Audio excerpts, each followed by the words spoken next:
此影片莉莉丝还有腾讯公司并没有赞助播出，各位可以放心观看。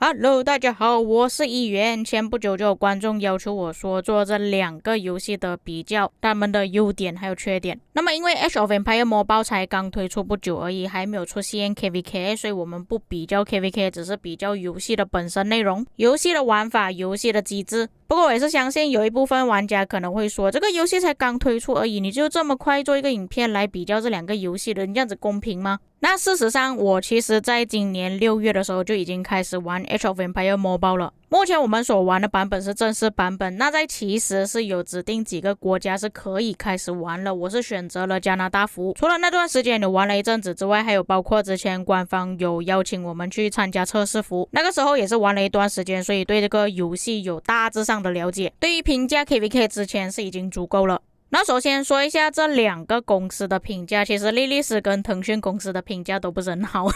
但是腾讯公司的评价更加糟糕，这也是为什么我大多数 Age of Empires Mobile 的影片是没有放去 B 站的，因为我发现到 B 站的观众是真的很抗拒腾讯公司的游戏影片，所以我只是发布万国觉醒而已。现在我们来正式比较一下这个两个游戏有什么差别。首先体力方面，万国觉醒的体力消耗是真的很大，除了野蛮人城在劫掠者卡鲁拉克全部都要花体力，然而在 Age of Empires Mobile 里面只是探索和打野蛮人需要消耗体力而已。平时我们开机节去打一些部落精英是完全不需要消耗体力的，万国觉醒连打一个洛哈都需要消耗体力。副本方面，其实万国觉醒比较注重 PVP 就是你一定要跟你的队友组队，然后一起去打一些怪，不然就是面对面打。Age of Empires Mobile 里面的副本活动多数都是针对于 PVE， 像我个人比较喜欢的战地幸存者也是自己一个人玩，就是有空的时候去玩而已。像万国的一些埃及之战、海战、塞罗利的危机、奥林匹亚之巅全部都是 PVE 的活动。下一个是等级，这边所谓的等级就是有包括建筑物、T5、部队之类的。像万国觉醒的建筑等级最多到25等级，然后 T5 部队可以带15万以上的部队数量。至于 Age of Empires Mobile 里面的建筑物等级有30等级，其实这边会比较花时间，也比较花材料加速，并且兵种等级最多到 T7 不过说实话，在这个游戏里面升兵种等级其实还蛮快的，我才玩几天就已经 T4了。但是部队数量，一个部队最多只能带4万的部队而已。它的医院数量其实也没有像万国这么多，在 AOEM 里面呢，它的医院数量只有1个而已，在万国里面有4个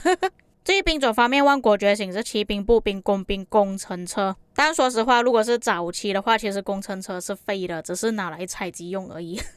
根本没有实际用途啊，是我们需要等到 K2 有军械之后才有远程。不过在帝国里面可以用剑兵、枪兵、骑兵、工兵，两个游戏的兵种克制也是有点不太一样。那万国其实在游戏开始的时候还有兵种克制，可是玩到后期你们就可以发现到根本没有什么兵种克制了，本来是步兵克制骑兵，变成骑兵可以打爆步兵。然后在帝国时代的兵种克制会比较明显一点当然也有可能是因为这个游戏还早啊，可能之后又出现一些什么奇奇怪怪的统帅，比较强的统帅可以打败克制他的统帅也说不定。再来我觉得最重要的就是操作方面，其实万国觉醒的操作手感会比较好，打架比较爽快，还有不同的打法，像是可以拉扯，用点点的打法控制怒气。所谓的控制怒气，就比方说对方可能开集结过来，你要攒你的怒气，先攻击野蛮人，然后等你的怒气上升到一半的时候，再把你的激活目标转去集结，这样子你可以省很多怒气。就是在操作方面，其实万国会比较多元化一点，但是在帝国时代里面，对手指比较粗的玩家比较不友好，需要用电脑平板操作。然后战斗方面其实没有这么爽快，它不像万国觉醒这样，你打的时候就是有战斗的声音。在帝国时代里面，它的声音不是很明显，然后不够爽快，都是自由行军，并且两个游戏其实都有卡顿问题，但是万国的卡顿问题会比较明显一点不确定是不是因为人太多的关系。虽然如此，但是我在玩帝国时代的时候也是有明显感受到好像在掉帧的感觉，就不是很顺畅。至于战斗方面呢，像是万国觉醒，我们打一些建筑物，比方说旗帜要塞，只要起火之后就可以离开，并且旗帜要塞可以随意的摆放。虽然签城是有限制一些地方不能签城但是它限制的范围不是以格子的方式去限制的，自由的幅度会比较大一点。现在帝国时代它是以格子的方式来签城的，而且如果你们要建一些旗帜要塞的话，是需要原本的地方有一个地基之后你才可以建，就是它会强制你要把旗帜要塞建在哪个位置，并且每个建筑物都有耐久度，不管是你的城市、旗帜、要塞，甚至是一些据点啊、圣地之类的，不是说你打完之后就结束了，它还有那个耐久度，你必须要把你的部队放在那边一直持续打，把耐久度打完之后才算是成功，就是说我们要花的时间会比较久一点。但是我觉得帝国时代里面有一些机制其实还是蛮不错的，就比方说建设方面，你可以建一些学堂、发展类的一些建筑物、军事的建筑物或者是器械类的，会比较多元化一点。然后还有码头可以过海，还有城墙、真正的工程车、云梯之类的，就会让我觉得比较像是策略游戏应该要有的东西。下一个地图方面，万国觉醒呢是没有办法看到全景的，虽然是说最近更新了，但是我们要以早期来做比较。但其实万国觉醒看到比较多的细节，就比方说野蛮人啊、采集点在哪里，全部都可以看到。这一点在帝国时代就做不到了，你只要把地图缩放，它就只能看到点点而已。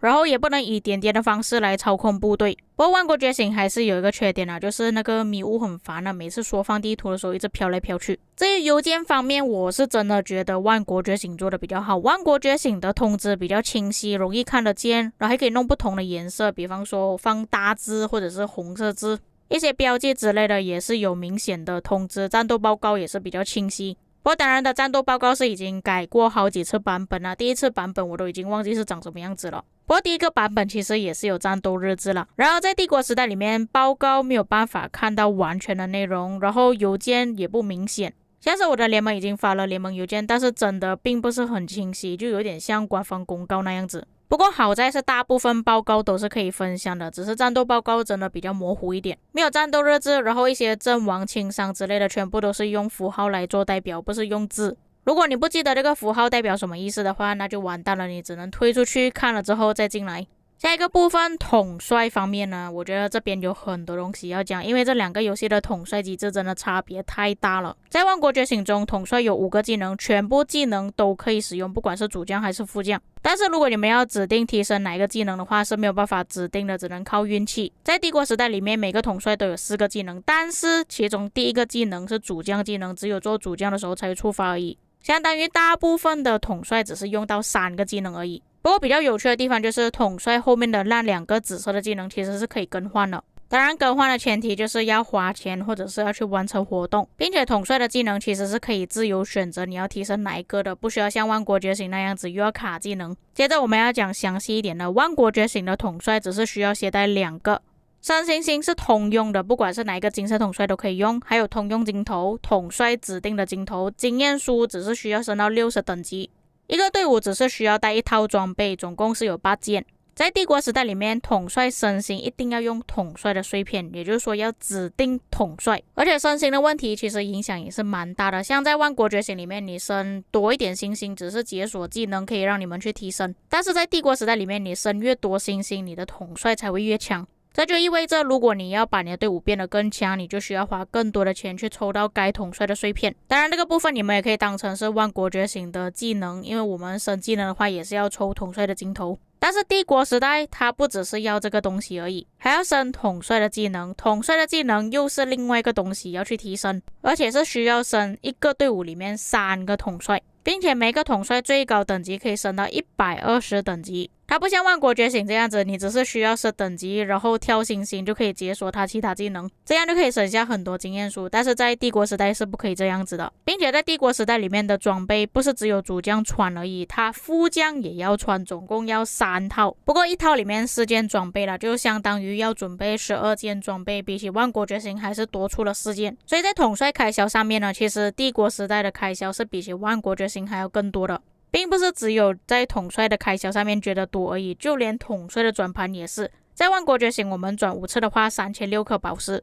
转1次800宝石，相当于我们节省了400的宝石。但是在帝国时代里面，转1次要900，转5次要4200，才节省了300的帝国币。现在我们要接着下去说宝石还有帝国币了。像万国觉醒的宝石，你可以通过采集、买礼包、活动任务获得，当然还有包括日常活动。但是在帝国时代里面，只能通过礼包、活动获得任务，还有包括日常任务可以获得帝国币。就是说你要获得帝国币的方法就真的只能一直去干活动而已。像万国觉醒的话，就可以用大号去采集宝石，然后小号去采集资源。那这方面也是要说一下，资源方面的话，就是万国觉醒你可以用小号去采集资源，然后运送去给你的主账号。当然还可以通过买礼包获得、活动获得、任务获得，还有包括劫掠去抢夺玩家的资源，而且是无上限的。然后在帝国时代里面只能通过采集、劫掠、礼包、活动、任务，但这里所谓的劫掠抢玩家的资源呢是有上限的，每一天都有，而且也不能运送资源。虽然是对一些玩家来说比较友善一点就是你资源打光之后就结束了，也不会有资源伤的问题，很大程度保护到玩家的资源不会完全被抢掉，但也就演变成玩家玩的并不是很爽快，因为资源不够用，也有一点半强迫玩家必须要购买礼包获得资源的感觉。这个部分有好处跟坏处吧，就看玩家是怎样去衡量。像我个人是比较喜欢打得爽快一点的，所以我会比较喜欢万国觉醒的机制，就是可以用小号运送资源，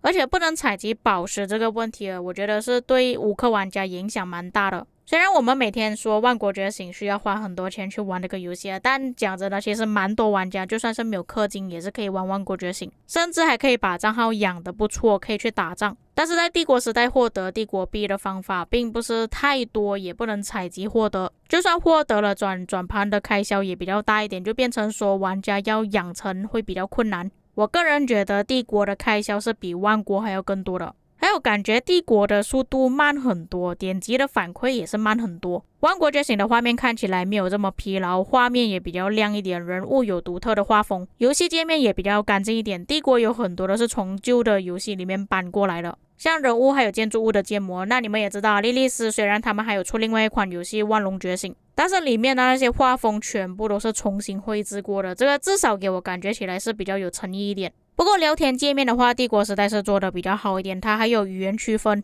可以直接点击 DC 频道加入自己的队友。万国的界面就区分的比较干净，比较容易找，点入城市就可以看完所有东西，然后画面切换也是很流畅，不会有卡顿。但帝国时代每次要切换画面的时候都需要加载，而且画面上多出很多按钮，看起来会真的比较乱一点。但是帝国时代对每个建筑物都有掠夺的内容，现在是进入一些城市里面，你们就可以攻击其他东西，不是只有城镇本体而已，而且还有四季变化，可以钓鱼、统帅，每一个都有动画。建模也比较漂亮，建模漂亮的个算是比较正常毕竟你们也知道它是腾讯公司出的。接着帝国时代比较满意的部分还有包括集结的设置，集结它可以设定很多东西包括对方来的时间然后部队里面的容量上限，并且集结不是只是进攻而已，就好像你们要补一些旗帜也可以开个集结过去补旗帜，每个玩家掠夺了多少资源都可以看得很清楚。至于天赋方面的话，我觉得2个游戏都半斤八两吧，只是万国觉醒后来改了天赋，像他以前的天赋其实跟现在帝国时代没有什么太大的差别，不过这个部分是可以改进了。那么在这2个游戏比较起来呢，我个人还是比较喜欢万国，当然也有可能是因为我玩的时间比较长的关系但是我个人是觉得万国的操作手感会比较好，战斗的时候即时反馈会比较灵敏，还有就是我真的觉得打完一个建筑物之后还要再打耐久度，这个有点蠢。像这个是我们那一天打5级城市的画面，就是我们把这个门口打下来之后，并不是马上直接进去，还需要叫你的队友来帮忙围殴，把这个门口的耐久度打下来。就是因为这里太拖沓的关系，就变成说原本这里应该打得很热血的，然后玩家就只能这样子看着而已，等他门口打下来。而且如果是这样子的方式来打的话，其实有一个缺点，就是对方可能来干扰你，就变成说可能双方都没有办法拿下这个城市。那其实我个人是还蛮喜欢在帝国时代它这种游戏机制，就是可能要打门口才可以打城市，还可以掠夺其他的村民。但是如果可以把耐久度这个部分移除掉的话，当然会更好更爽快一点。